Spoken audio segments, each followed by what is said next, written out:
காமியக வனத்திலிருந்து பாண்டவர்களும் பாஞ்சாலியும் முனிவர் தலைமையரும் புறப்பட்டு அழகிய சரஸ்வதி நதி தீரத்தின் வழியாக துவைத வனத்திற்கு செல்லலாயினர்.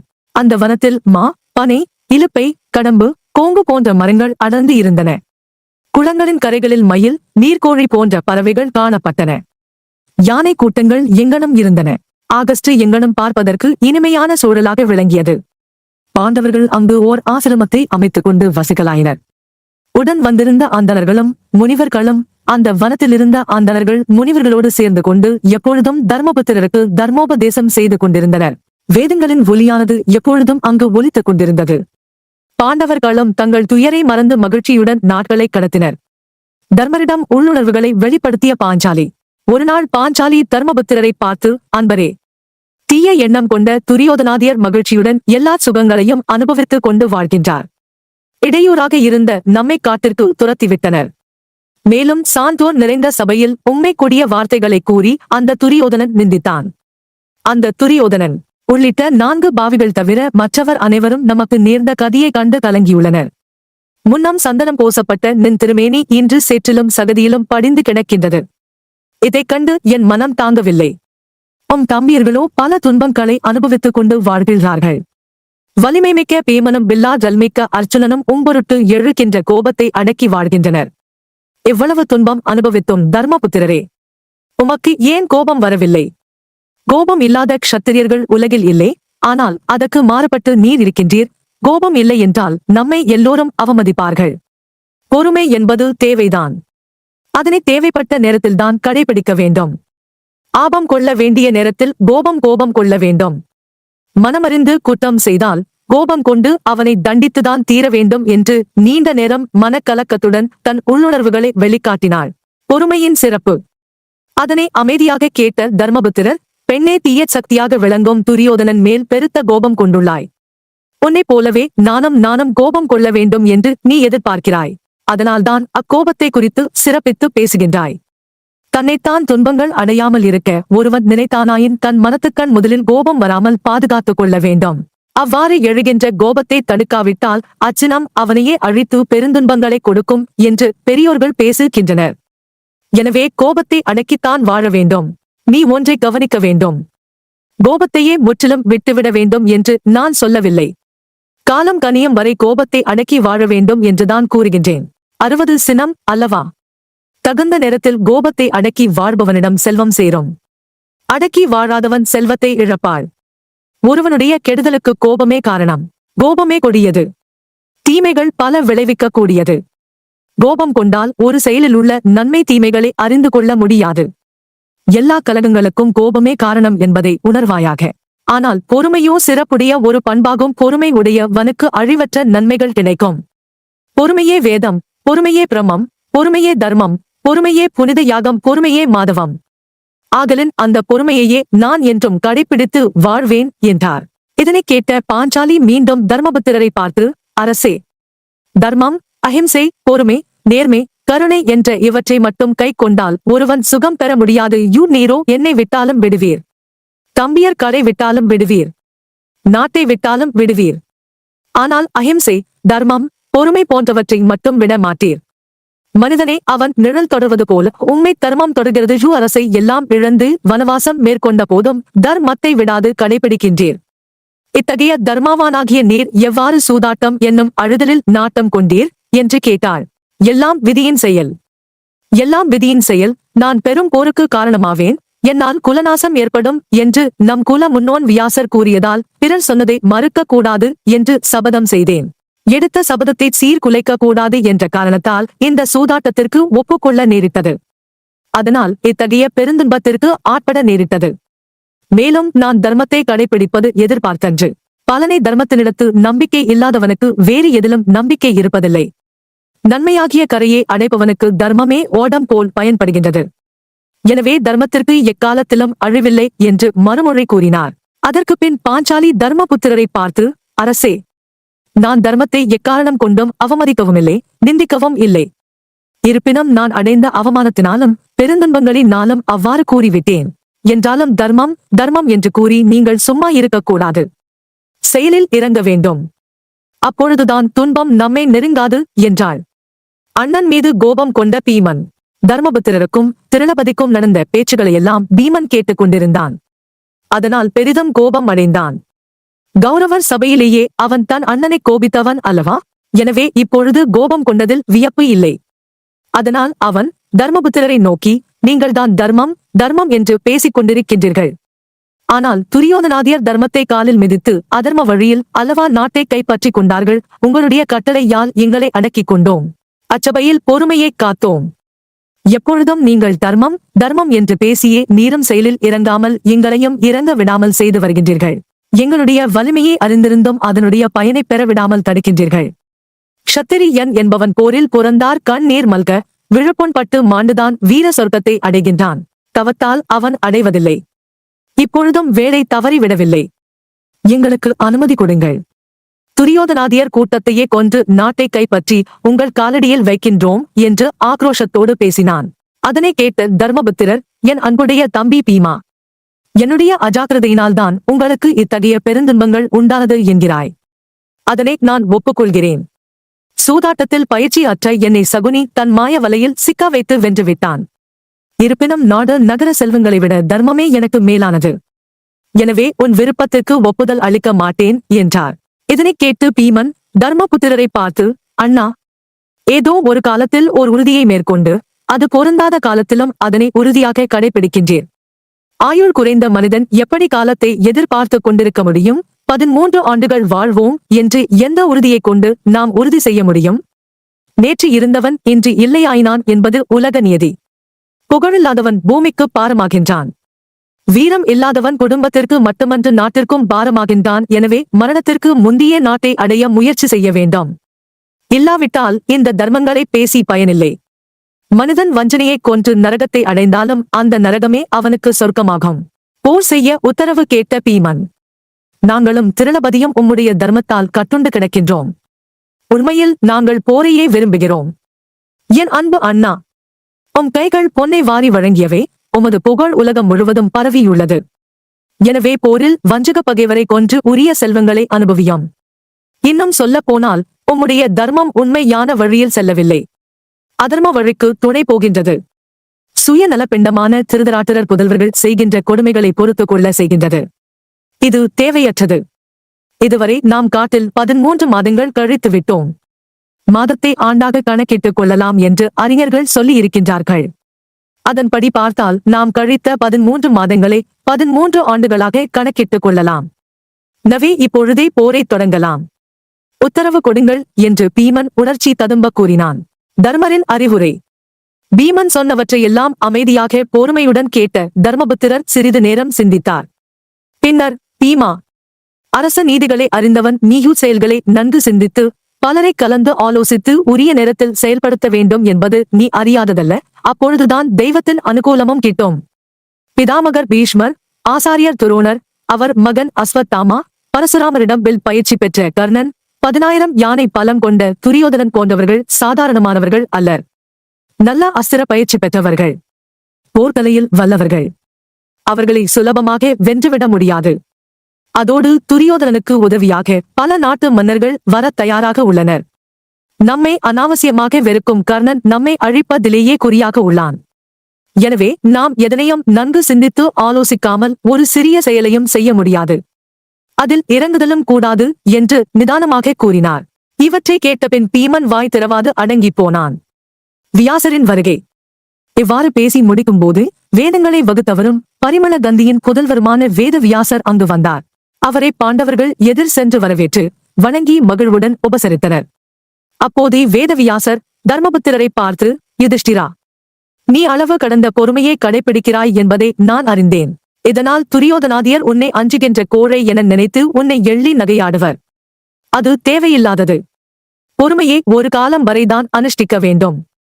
எல்லை மீறினால் பொங்கித்தான் எழ வேண்டும். அதனால் அளவுக்கு மீறிய பொறுமையை காட்டுதல் கூடாது என்று கூறி தர்மபுத்திரரை மட்டும் தனியாக அழைத்துச் சென்று அவரிடம் வியாசர், யுதிஷ்டிரா, பிரதிஸ்மிருதி என்னும் பெயரையுடைய மந்திரத்தை உனக்குச் சொல்லுகின்றேன். அதனை உன் தம்பி அர்ஜுனனுக்கு உபதேசம் செய். அதன் மூலம் அவன் உருத்திரன், வருணன், குபேரன், யமன் போன்றோரை தரிசித்து சிறந்த தெய்வீக அஸ்திரங்களை பெறுவான். அதன் மூலம் பல செயற்கரிய காரியங்களை சாதிப்பான். இனி நீங்கள் இங்கு தங்க வேண்டாம். வேறு இடத்துக்கு சென்று விடுங்கள் என்று கூறினார். பின்னர் வியாசர் தர்மபுத்திரருக்கு பிரதிஸ்மிருதி என்னும் மந்திரத்தை முறைப்படி உபதேசித்துவிட்டு அனைவரிடமும் விடை பெற்றுக் கொண்டு அவ்விடத்திலிருந்து சென்று விட்டார். வியாசர் அங்கு இனி இருக்கக்கூடாது என்று சொன்ன காரணத்தினால் தர்மபுத்திரர் தன் தம்பியரையும் பாஞ்சாலியும் தாமியரையும் அழைத்துக் கொண்டு சரஸ்வதி நதிக்கரையில் முன்னர் வசித்த காமியக வனத்தை அடைந்து அங்கேயே தம்பியருடனும் பாஞ்சாலியுடனும் தௌமியருடனும் வசித்து வந்தார்.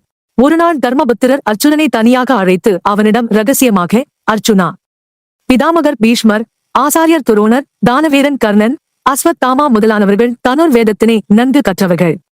பிரம்மாஸ்திரம் போன்ற தெய்வீக அஸ்திரங்களை செலுத்துதலில் வல்லவர்கள். அவர்கள் என்றும் துரியோதனனுக்கு துணையாக இருப்பார்கள். பெரும் படையும் அவர்களுக்கு துணையாக இருக்கின்றது. ஆதலன் அவர்களை வெற்றி கொள்ள நாம் பெற்றுள்ளதை விட மேலான சக்தி நமக்கு தேவைப்படுகின்றது என்று வியாச மகரிஷி எனக்கு உபதேசித்த பிரதிஸ்மிருதி என்ற பெயரையுடைய ஒப்பற்ற மந்திரத்தை உனக்கு உபதேசிக்கின்றேன். அதன் மூலம் எல்லா தேவர்களின் அருளையும் பெற நீ முயற்சி செய்யலாம். சிந்தை அடக்கி தவம் செய்ய வடக்கு நோக்கிச் செல்க. இந்திரனை சரணடைந்து தேவையான அஸ்திரங்களை பெறுக. உனக்கு எல்லா நன்மைகளும் உண்டாகும்.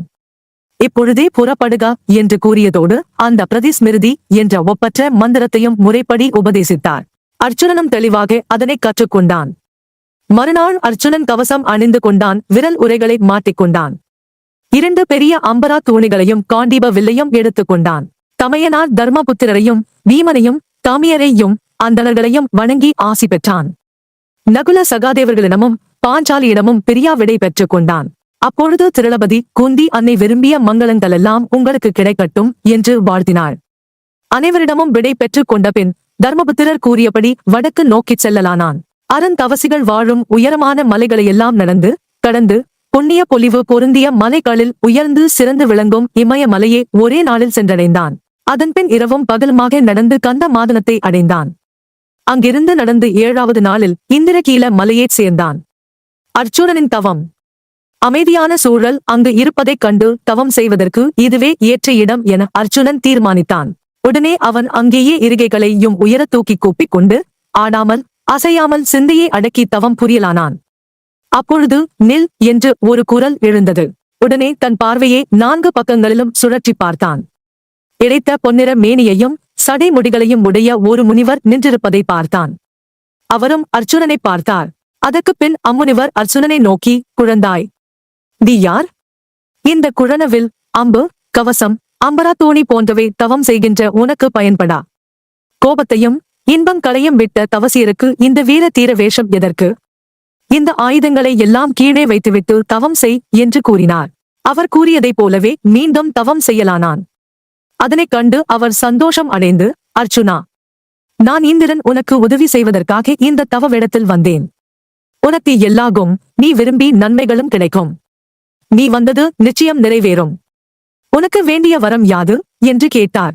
தான் எதிரில் நிற்பவர் தேவராசன் இந்திரன் என்று அறிந்தவுடன் அர்ச்சுனன் மிகுதியான மகிழ்ச்சியுடன் 2 கைகளையும் கூப்பி வணங்கி, பெருமானே, உம்மிடம் இருந்து மேலான அஸ்திரங்கள் எனக்கு வேண்டும். அதைப் பெறவே நான் வந்தேன் என்றான். அர்ச்சுனன் கூறியதைக் கேட்டு இந்திரன் சிரித்துக் கொண்டே, அர்ச்சுனா, மேலான கதியைப் பெறுவதற்கு அல்லவா இங்கு வருகின்றவர்கள் தவம் செய்கின்றார்கள். நீயோ அஸ்திரங்களை கேட்கின்றாய். அதனால் உனக்கு என்ன பயன் என்று கேட்டார். அதற்கு அர்ச்சுனன், தேவராஜனே, நான் போகத்தையோ மேலுலகங்களையோ மோட்சத்தையோ விரும்பவில்லை. என்னையும் பாஞ்சாலியையும் சகோதரர்களையும் காட்டில் விட்டு வந்துள்ளேன். எனக்கு பலமிக்க என் எதிரிகளை அழிக்க உயர்ந்த ஆயுதங்கள் தான் வேண்டும். அவற்றை கொடுத்து அருள்வாயாக. எனக்கு நீ கொடுத்தாலும் இப்பொழுது மேலான உலகம் வேண்டாம் என்றான். இந்திரன் அதனை கேட்டு தான் நினைத்து வந்த காரியத்திலேயே கண்ணாயிருக்கின்ற அவன் திறமையைக் கண்டு மகிழ்ந்து, தனஞ்சயா, முதலில் சிவபெருமானை குறித்து தவம் செய். அவரின் தரிசனம் கிடைத்தால் நல்ல பயன்களை பெறலாம். அவரிடமிருந்து எதிரிகளை அழிக்கக்கூடிய பாசுபதம் என்ற அஸ்திரத்தையும் பெறலாம். அதன்பின் எங்கள் சொர்க்கத்திற்கு வரலாம். அங்கு வந்தால் உனக்கு வேண்டிய அஸ்திரங்கள் பலவற்றை கொடுக்கின்றேன் என்று கூறி மறைந்து போனார். சிவபெருமானை நோக்கி தவம். இந்திரன் மறைந்த பின் அர்ச்சுனன் அதே இடத்தில் இருந்து கொண்டு சிவபெருமானை குறித்து கடுந்தவம் செய்யலானான். பழுத்து பூமியில் விழுந்த இலைகளை மட்டும் 3 நாட்களுக்கு ஒரு முறை உண்டு முதல் மாதம் முழுவதையும் கழித்தான். 6 நாட்களுக்கு ஒருமுறை ஒரு பழத்தை உண்டு அடுத்த 2வது மாதத்தை கழித்தான். பின்னர் 15 நாட்களுக்கு ஒருமுறை உணவு உண்டு 3வது மாதத்தை கழித்தான். 4ஆம் மாதம் காற்றை மட்டும் உணவாகக் கொண்டு தவம் செய்தான். பின்னர் கால் கட்டை விரலை மட்டும் தரையில் ஊன்றிக்கொண்டு 2 கைகளையும் மேலே தூக்கிக் கொண்டு பிடிப்பற்றவனாகி நின்றபடி தவம் செய்தான். அவனுடைய தலைமுடியானது சடாமுடியாக மாறியது. தாடி வளர்ந்தது, உடல் இளைத்தது. வாய் சிவாய நம சிவாய நம என்று இடைவிடாது ஓதிக்கொண்டே இருந்தது. இவனுடைய உக்கிரமான தவத்தைக் கண்டு மகரிஷிகள் சிவபெருமானிடம் சென்று கைலாயவாசா உமையொரு பாகா, அர்ச்சுனன் இமயமலைச் சாரலில் தங்களை குறித்து கடுந்தவம் புரிகின்றான். தவம் புரிவதற்குரிய காரணம் விளங்கவில்லை. அவனுடைய தவத்தின் உக்கிரம் எங்களைத் தகிக்கின்றது. ஆதலின் அவன் தொடர்ந்து தவம் இயற்றாவண்ணம் அவன் எண்ணத்தை நிறைவேற்றி வைக்க வேண்டும் என வேண்டி நின்றனர். அதனை கேட்டு சிவபெருமான், முனிவர் பெருமக்களே, அர்ச்சுனன் செய்கின்ற தவத்தை பற்றி நீங்கள் யாரும் கவலை கொள்ள வேண்டாம். அவன் எண்ணத்தை நான் அறிவேன். அவன் சொர்க்கம், செல்வம், ஆயுள் போன்றவற்றை விரும்பிச் செய்யவில்லை என்பது மட்டும் எனக்கு தெரியும்.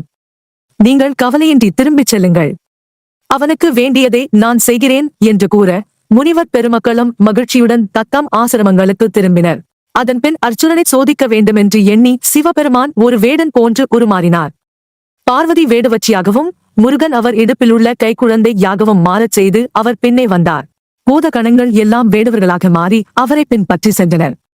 எல்லோரும் ஒன்று சேர்ந்து அர்ச்சுனன் தவம் செய்யும் இடத்தை அடைந்தனர். பன்றி உரு கொண்ட மூகாசூரன். அதே நேரத்தில் மூகாசூரன் என்னும் கொடிய அரக்கன் பன்றியின் உருவத்தை எடுத்துக்கொண்டு அர்ச்சுனனை கொல்வதற்கு தயாராய் இருந்தான். அந்த மூகாசூரன் திதியின் மைந்தன் ஆவான். அவன் அர்ச்சுனனை கொல்ல தயாராக இருக்கும் நேரத்தில் சிவபெருமான் வேடர் வடிவத்தில் வில், அம்பு ஏந்தி தன் கூட்டத்துடன் அங்கு வந்தார். மூகாசூரன் அர்ச்சுனன் மேல் பாயத் தயாராவதைக் கண்டார். அதே சமயத்தில் அர்ச்சுனன் தன் மேல் பன்றி உருவத்தில் இருந்த மூகாசூரன் காடே அதிரும்படி கர்ஜனை செய்து கொண்டு பாய்ந்து வருவதைப் பார்த்து தன் காண்டீபத்தை எடுத்து அண்டமெல்லாம் அதிரும்படி நானொலி செய்து பாயவரும் பன்றியின் மேல் அம்பினை விட்டான். அது பன்றியின் உடலில் நன்றாக பாய்ந்தது. அந்த கணத்திலேயே வேடுவனாக வந்த சிவபெருமானும் அந்த பன்றியின் மேல் அம்பு எய்தார். அர்ச்சுனன் அம்பு பாய்கின்ற அதே நேரத்தில் வேடுவன் அம்பும் அந்த பன்றியின் உடலினுள் பாய்ந்தது. இரட்டை குழல் துப்பாக்கியிலிருந்து ஒரே சமயத்தில் 2 குண்டுகள் வெளிக்கிளம்பி செல்வது போல இருவருடைய அம்புகளும் ஒரே நேரத்தில் அப்பன்றியின் உடலில் பாய அப்பன்றியானது கதறிக்கொண்டே உண்மை மூகாசூரன் வடிவெடுத்து கீழே விழுந்து இறந்து போயிற்று. அரக்கன் ஒருவன்தான் பன்றியாக மாறி தன்னை கொல்ல வந்திருப்பதை அர்ச்சுனன் உணர்ந்து கொண்டான்.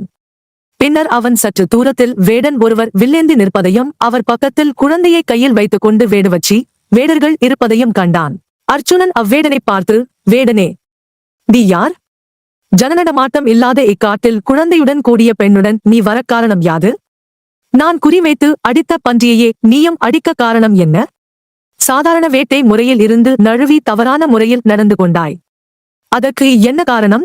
ஒருவர் குறிவைத்து அடிக்கின்ற பொருள் மீதே மற்றொருவர் குறிவைத்து அடிக்கக்கூடாது என்பது உனக்கு தெரியாதா என்று பலவாறு கேட்டான். அதனைக் கேட்டு அந்த வேடன், வீரனே, இந்த காடு எங்களுக்கு உரியது. எங்கள் அனுமதியின்றி இங்கு ஏன் தவம் புரிகின்றாய்? அதை முதலில் சொல்லும் என்று கேட்டான். சிவபெருமானை நோக்கி அம்பெய்த அர்ச்சுனன். அதனைக் கேட்டு அர்ச்சுனன், அக்கினியை போன்ற இந்த காண்டீபத்தை கையில் கொண்டு இக்காட்டில் சஞ்சரித்து வருகின்றேன். என்னை கொல்ல வந்த பன்றியை கொன்றேன் என்றான். உடனே வேடன், வீரனே, நான் எய்த அம்பால்தான் இந்த பன்றி மாண்டது. நீ இதனை மாற்றிப் பேசுகின்றாய். என் அம்பால் மாண்டதால் இந்த பன்றி எனக்கே உரியது. வீண் கர்வம் கொண்டவனாய் என்னை மிரட்ட வேண்டாம். உன் மிரட்டலுக்கு எல்லாம் நான் அஞ்ச மாட்டேன். மாறாக பேசுவாயானால் உன்னுடன் போரிடவும் தயங்க மாட்டேன். சக்தி இருந்தால் என்னுடன் போரிடு என்று கூறினார். வேடனின் வார்த்தைகளைக் கேட்டு அர்ச்சுனன் சினம் கொண்டான். உடனே தன் காண்டீபத்தை எடுத்து நானேற்றி அவ்வேடன் மேல் அம்புகளை எய்தான். சிவபெருமான் அவற்றையெல்லாம் புன்சிரிப்புடன் ஏற்றுக்கொண்டார். ஒரு முகூர்த்த நேரம் வந்த அம்புகளை ஏற்று அசைவற்று நின்றார். அனைத்து அம்புகளும் பயனற்று கீழே விழுந்தன. இதனைக் கண்ட அர்ச்சுனன் மேலும் 100கணக்கான அம்புகளை வேடன் மேல் பிரயோகித்தான். அவற்றையெல்லாம் பெருமழையை ஏற்றுக்கொள்கின்ற பெரிய மலையைப் போல எல்லாவற்றையும் ஏற்றுக்கொண்டு பயனில் இல்லாமல் போகும்படி செய்தார். தான் எய்த அம்புகளெல்லாம் பயனற்று போதலைக் கண்டு அர்ச்சுனன் திகைத்தான். எவ்வளவு அம்புகள் எய்தாலும் கலக்கம் இல்லாமல் இருக்கின்றானே, இவன் யார்? தேவனா? சித்தனா? சிவபெருமானா என்று எண்ணிய அவன் மீண்டும் 100கணக்கான அம்புகளை ஏவினான். அவற்றையும் வேடன் பயனற்றதாக்கினான். பின்னர் தொடர்ந்து பானங்களை ஏவினான். எல்லாவற்றையும் வேடன் தாங்கிக் கொண்டான். பானங்கள் குறையலாயிற்று. அர்ச்சுனன் அச்சம் கொண்டான்.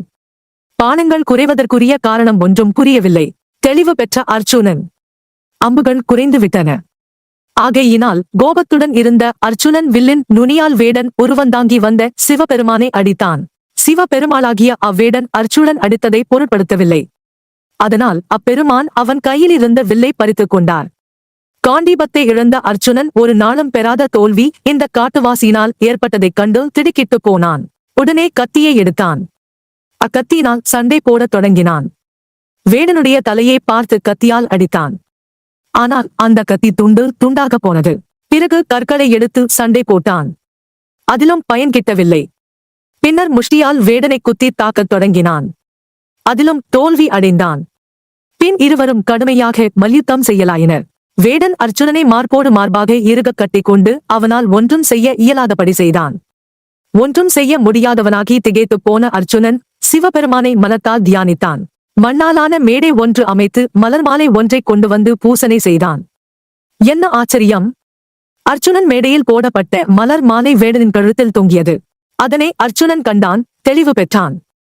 வேடனாக வந்தவன் சிவபெருமானே என்றும் தன்னுடன் இதுவரை போரிட்டதும் அப்பெருமானே என்றும் தெளிந்தான். உடனே அப்பெருமானுடைய கால்களில் விழுந்து வணங்கி, ஐயனே, மெய்யனே, உமையொரு பாகனே, நீலகண்டனே, முக்கண்ணப்பா, என் பொல்லா மாணிக்கமே, மாலும் அயனும் கண்டறியா பெருமானே, உங்களை என் வில்லால் அடித்தேனே, கத்தியால் குத்தினேனே, ஐயா, என் பிழை பொறுக்க வேண்டும் என பலவாறு முறையிட்டு வேண்டி நின்றான். அர்ச்சுனனுக்கு சிவபெருமான் அளித்த அஸ்திரங்கள். அர்ச்சுனனின் செயலைக் கண்டு சிவபெருமான் மனமகிழ்ச்சி அடைந்தார். சோர்வுடன் காணப்பட்ட அவனை பார்த்து, அர்ச்சுனா, வீரத்திலும் தைரியத்திலும் உனக்கு நிகரான க்ஷத்திரியன் உலகில் யாருமில்லை. தேவர்களாலும் உன்னை வெல்ல முடியாது. என்னுடைய அஸ்திரங்களை உனக்கு தருகின்றேன் என்றார். இதனை கேட்டு அர்ச்சுனன் அப்பே சிந்தை குளிர்ந்தது. அப்பெருமானை தன் கண் குளிரக் கண்டான். தலையால் அவர் பாதங்களை வணங்கினான். பின்னர் அவன், எம்பெருமானே, தேவதேவரே, உலக உயிர்களுக்கெல்லாம் தலைவரே, உம்மை நேரில் காணும் பேறு பெற்றேன்.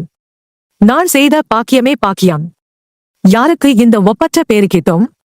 என் தவம் பலித்தது. அடியேன் செய்த பிழைகளை பொறுத்தருள வேண்டுகின்றேன். அறிவின்மையாலும் ஆத்திரத்தாலும் ஆலோசிக்காமலும் உம்முடன் போர் தொடுத்து விட்டேன். தங்களை என் வில்லாலும் கத்தியாலும் தாக்கினேன்.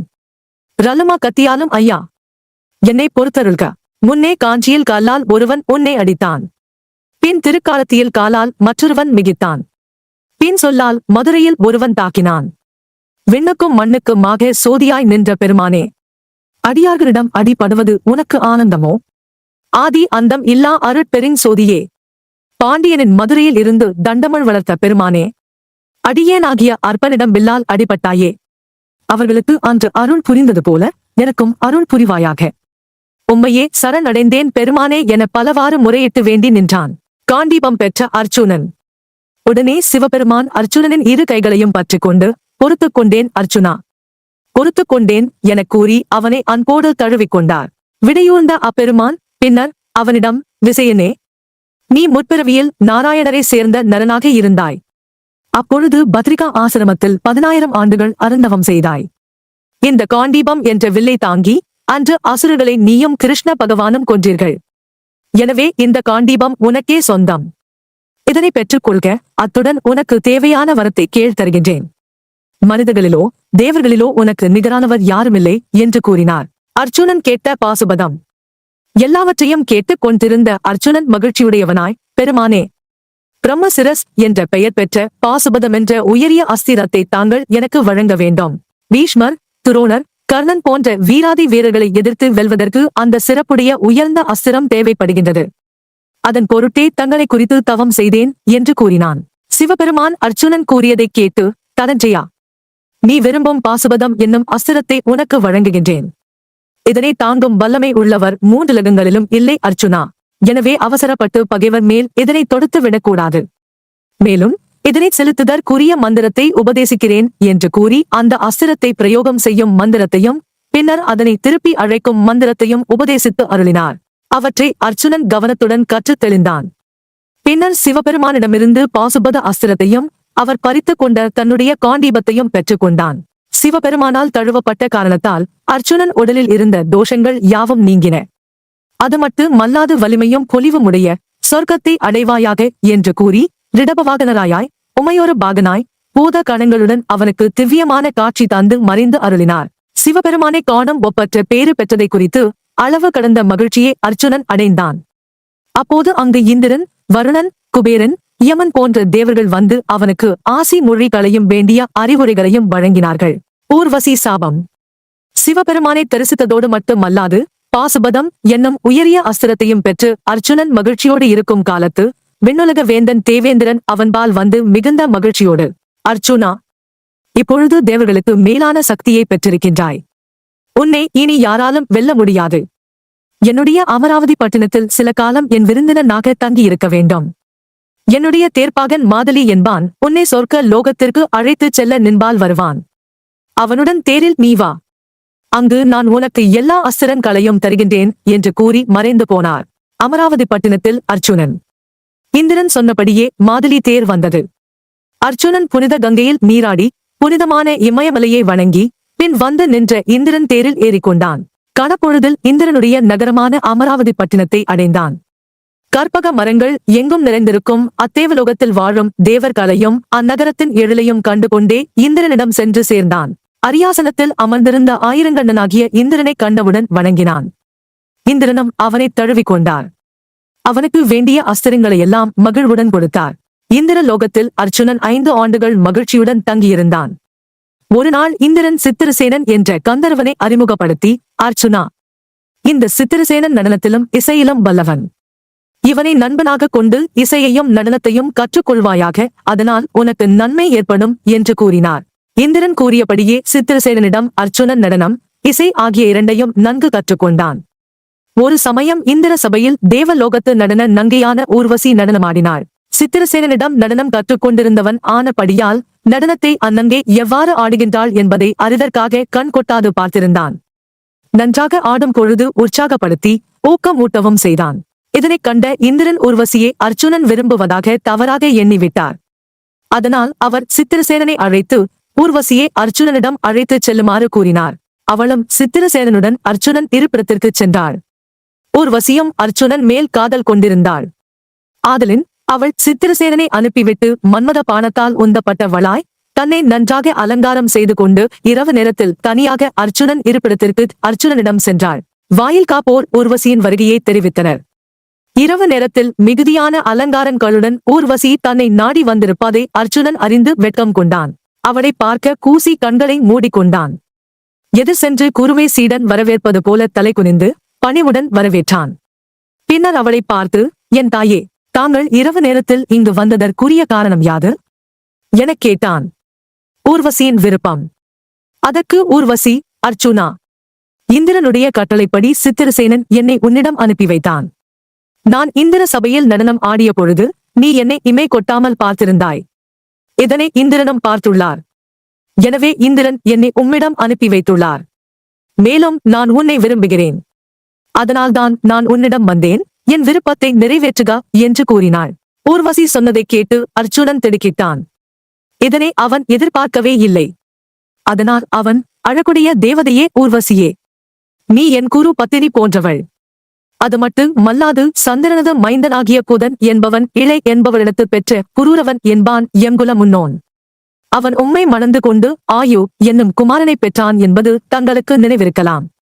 அதனால் நீங்கள் எங்கள் குரு குலத்துக்கு மாதா ஆகின்றீர். எனவே தங்களை நான் தாயாகத் தான் ஏற்க முடியும்.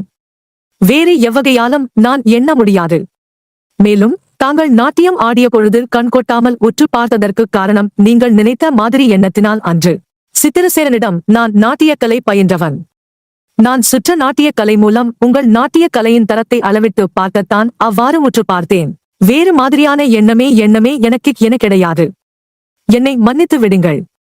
எனவே வேறு வகையான எண்ணத்துடன் என்னை நெருங்க வேண்டாம் என்று கண்டிப்பாக கூறிவிட்டான்.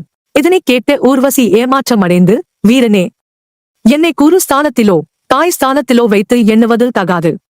நாங்கள் தேவதைகள். எங்களுக்கு இந்த உலக கட்டுப்பாடுகள் எல்லாம் கிடையாது. தவத்தால் சிறப்புடைய யாரும் என்னைச் சேரலாம்.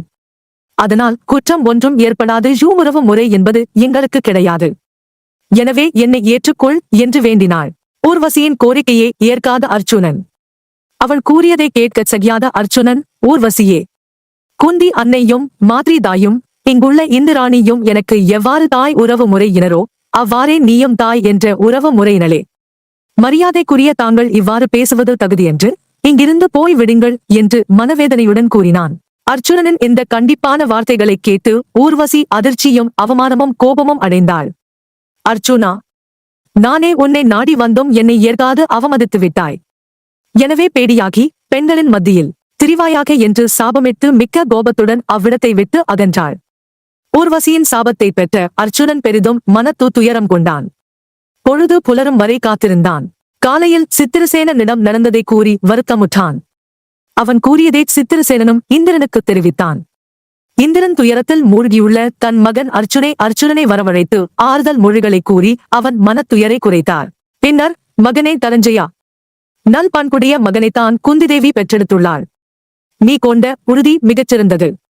13வது ஆண்டு நீங்கள் அஞ்சாத வாசம் செய்ய வேண்டும் அல்லவா? அப்பொழுது இந்த சாபம் உனக்கு பயன்படும். ஊர்வசியின் இந்த சாபத்தை பயன்படுத்தி அந்த ஓராண்டை கழித்துவிடு. இப்பொழுது ஊர்வசியும் மனமாறி நீ எப்பொழுது விரும்புகிறாயோ அப்பொழுது ஓர் ஆண்டிற்கு பேடியாக இருக்கலாம் என்று சாப விமோசனம் தந்துள்ளாள். அக்காலத்தில் ஊர்வசியின் சாபத்தை நன்கு பயன்படுத்திக் கொள்ளலாம். எல்லாம் நன்மைக்கே என்று ஆறுதல் மொழி பல புகன்றார். இந்திரன் ஆறுதல். இந்திரன் கூறிய இந்த வார்த்தைகளைக் கேட்டு அர்ச்சுனன் மகிழ்ச்சி அடைந்த வனாகி சாபத்தை பற்றிய கவலையிலிருந்து நீங்கினான். அங்கேயே இந்திரனுடன் சில நாட்கள் தங்கியிருந்தான். அப்பொழுது உரோமச முனிவர் என்பவர் இந்திரன் சபைக்கு வந்தார். அவரிடம் இந்திரன், முனிவர் பெருமானே, இந்த அர்ச்சுனன் சாதாரண மானிடன் என்று எண்ண வேண்டாம். நர நாராயணர்கள் என்ற ரிஷிகளே இந்த கிருஷ்ணார்ச்சுனர்கள். பூமியின் பாரத்தை குறைக்கும் பொருட்டு பகவான் கிருஷ்ணனும் இந்த அர்ச்சுனனும் தோன்றியுள்ளார்கள். இவர்கள் இருவருமே தங்கள் வல்லமையை உலகிற்கு எடுத்து காட்டி வருகின்றனர். தற்போது அர்ச்சுனன் தெய்வீக அஸ்திரங்கள் பெறும் பொருட்டு இங்கு வந்துள்ளான். நீர் பூமியை அடைந்து காமியக வனத்தில் தங்கி இருக்கும் யுதிஷ்டிரரை சந்தித்து அர்ச்சுனன் இந்திர லோகத்தில் நலமுடன் இருப்பதாகவும் விரைவில் அஸ்திரங்கள் பெற்று வருவதாகவும் கூறுங்கள். அவனை பற்றி கவலைப்பட வேண்டாம் என்றும் கூறுங்கள் என்று அம்முனிவரிடம் கூறிய அவ்விந்திரன், நீவீர் பூலோகம் சென்று அரக்கர்களிடமிருந்தும் பகைவர்களிடமிருந்தும் யுதிஷ்டிரரை காப்பாற்ற வேண்டும். அவருக்கு வேண்டிய ஆறுதல் மொழிகளை கூறுங்கள் என்றும் கூறினார். அவ்வாறே உரோமச முனிவர் யுதிஷ்டிரரை காணும் பொருட்டு இந்திரனிடம் விடைபெற்று காமியக வனம் சென்றார். அதாவது பூமியை அடைந்தார்.